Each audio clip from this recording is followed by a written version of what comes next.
नमस्कार। मैं राजेंद्र कुमार त्रिवेदी। दिनांक 28 जुलाई 2021 के दिन मुंबई उच्च न्यायालय में 3 प्रमुख याचिकाओं की हियरिंग्स हुई। कोर्ट नंबर 43 में याचिका क्रमांक था 1843/2021, याचिका क्रमांक 1901/2021 और याचिका क्रमांक 1902/2021। इन तीनों के याचिकाओं का संबंध महाराष्ट्र स्टेट से सीधा था और इसके अंदर याचिकाकर्ता थे श्री परमवीर सिंह जी और मातेश्री श्रीमती रश्मि शुक्ला जी। जैसा कि आप सभी जानते हैं कि आजकल लॉकडाउन और पेंडेमिक की वजह से कंप्यूटर के ऊपर सब हियरिंग्स होती हैं, तो उसी वजह से मुझे भी ये हियरिंग्स सुनने का और देखने का सुअवसर प्राप्त हुआ। मैं शुरू से ये देख रहा हूँ, जब से याचिका दाखिल हुई तब से आज दिन तक। मेरे एक चीज़ ध्यान में आई कि इन याचिकाओं में याचिकाकर्ताओं ने बड़े से बड़ा काउंसिल, सीनियर काउंसिल्स किया हुआ है। उदाहरण के लिए रोहतगी जी, बाली जी, फिर महेश जेठमलानी जी, इस तरह के सीनियर मोस्ट और रेपुटेड लोगों को यहाँ पर हायर किया गया है। मेरा दिमाग काम नहीं कर रहा है कि परमवीर सिंह जी का तो ठीक है, उनके बारे में सुनने में आता है 100 करोड़, 50 करोड़, 1000 करोड़, लेकिन रश्मि शुक्ला जी ने भी महेश जेठमलानी जी को किया हुआ है। और मेरी मालूमात के हिसाब से जिस तरह से लोगों में चर्चा है कि ये सीनियर वकील जो हैं, इनके चार्जेस पूरे केस को लेकर नहीं, हियरिंग को लेकर नहीं, बल्कि घंटे और मिनट के ऊपर होता है। प्लस ब्रीफिंग पढ़ने का, ब्रीफिंग समझने का, सब चीज़ का चार्ज लाखों से घंटे और मिनट के अनुसार किया जाता है।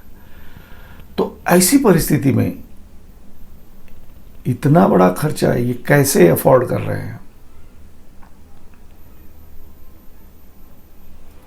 देखने जाएं तो मुद्दे दोनों के अलग अलग हैं।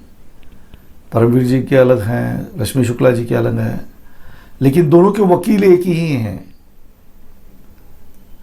यानी कहीं न कहीं ये संगठित हैं, क्योंकि ये 1988 बैच के आईपीएस अधिकारी हैं।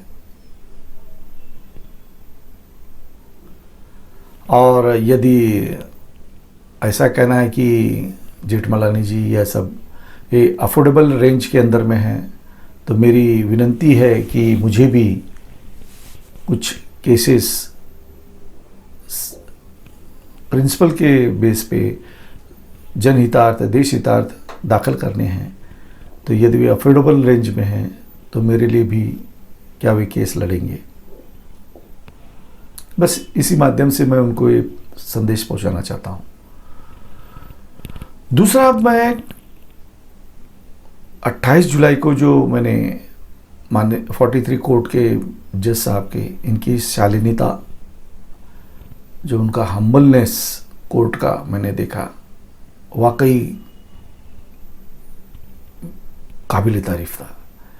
एक तरफ सुप्रीम कोर्ट या कोर्ट में ऐसे नियम लाने की कोशिश चल रही है कि जो वकील हैं या काउंसिल्स हैं चिल्लाकर गुस्से में बात न करें, कोर्ट का डेकोरम मेंटेन करें। और वहीं 28 जुलाई को पहले तो श्री महेश जेठमलानी जी काफ़ी लेट आए। उनके जूनियर ने बताया कि वे लेट आ रहे हैं। उनका सम्मान रखते हुए माननीय हुजूर कोर्ट ने प्रकरण को लंच के बाद रखा, उनका वेट किया, उनका इंतज़ार किया। महेश जेठमलानी जी प्रकट हुए, आए। आने के बाद जब उन्होंने बहस करना, जिरह करना चालू किया, तो किसी प्रश्न पर सरकार के तरफ से जो खंबाता जी, माननीय खंबाता जी जो जिरह कर रहे थे, उन्होंने कुछ प्रश्न पूछा है या कमेंट किया उससे वो इतना बौखला गए कि उन्होंने कोर्ट की मर्यादा को कहा जा सकता है अनदेखा करते हुए जिस तरह से वे खंबाता जी पर बरसे और उनको चिल्लाए, यह महेश जेठमलानी जी जैसे सीनियर काउंसिल के लिए कहीं तो भी खटकता है। खंबाता जी पूरी तरह से शांत रहे, कोर्ट भी चिर शांतता लिए हुए चुपचाप बैठा रहा।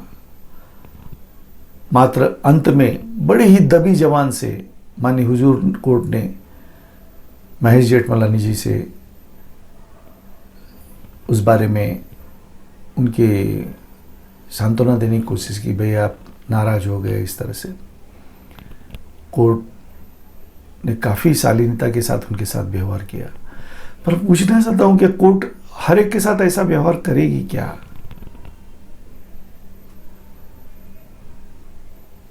यह सोचने वाला प्रश्न है। और जिस तरह से वे चिल्लाए, उनका चिल्लाना, खंबातारी को डांटना, यह भी उचित था क्या? महेश जेठमलानी जी चिल्लाकर इस तरह से हावी होकर ये सिर्फ एक ही चीज़ सिद्ध करना चाह रहे थे कि वे मामूली आरोप लगे आरोपियों के वकील नहीं हैं, बड़े धुरंधर आरोपियों के वकील हैं।